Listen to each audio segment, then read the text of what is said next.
தொடர் மழையினால் ஏற்படும் பாதிப்பிலிருந்து பொதுமக்களை பாதுகாக்கும் பணியில் பேரிடர் மீட்புக் குழுவினர் ஈடுபடுத்தப்பட்டுள்ளனர்.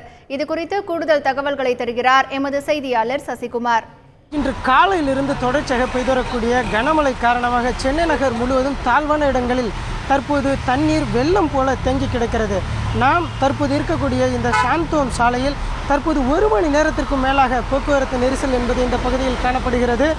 இந்த போக்குவரத்து நெரிசல் ஒரு பக்கம் என்றாலும் தேங்கி இருக்கக்கூடிய மழைநீரை அப்புறப்படுத்தக்கூடிய பணியில் சென்னை மாநகராட்சி அதிகாரிகள் தற்போது மும்முரமாக ஈடுபட்டுள்ளனர். அதாவது எந்தெந்த இடங்களில் சாக்கடைகள் அடைபட்டு இருக்கிறது என்பதையும் அவர்கள் தொடர்ச்சியாக கண்காணித்து அவைகளை சரி செய்யக்கூடிய பணியிலும் தற்போது ஈடுபட்டு இருக்கிறார்கள். இது தவிர இங்கிருந்து மழைநீரை அப்புறப்படுத்தக்கூடிய பணியில் சென்னை குடிநீர் வடிகால் வாரிய அதிகாரிகளுடன் பேசி அந்த வாகனத்தின் மூலமாகவும் இங்கிருந்து மழைநீரை வெளியே கொண்டு செல்லக்கூடிய பணியிலும் அவர்கள் ஈடுபட்டு இருக்கிறார்கள்.